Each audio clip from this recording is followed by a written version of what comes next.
কিছু আছে নাকি যা বলে 26 সালের 12ই মার্চ নির্বাচন অনুষ্ঠিত হবে, 12ই ফেব্রুয়ারি নির্বাচন অনুষ্ঠিত হবে, এরকম কোন ডকুমেন্ট কোথাও আছে? প্রশ্নের উত্তর হলো না, এটা কোথাও কিছু খুঁজে পাবেন না।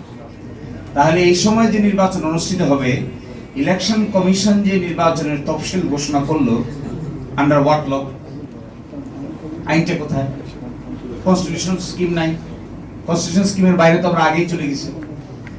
আমি হিসাব করে দেখলাম যে এর শুধুমাত্র রুট আছে আদেশে। আদেশ ছাড়া, জুলাই জাতীয় সনদ বাস্তবায়ন আদেশ ছাড়া অন্য কোনো মেকানিজমে কোনো লিগ্যাল ডকুমেন্ট নাই। এখানে কি বলা আছে? 2 সংসদ নির্বাচনার্থ এই আদেশ জারির অব্যবহিত পরে অনুষ্ঠিত জাতীয় সংসদের সাধারণ নির্বাচন। আদেশটা জারি হয়েছে কবে? 13 নভেম্বর। অব্যবহিত পরে নির্বাচন কবে? 12 ফেব্রুয়ারি।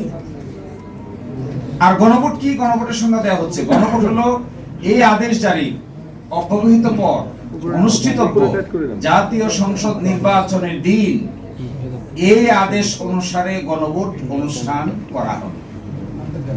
তাহলে এই আদেশটা জাতীয় নির্বাচনের সোর্স, গণভোটের সোর্স।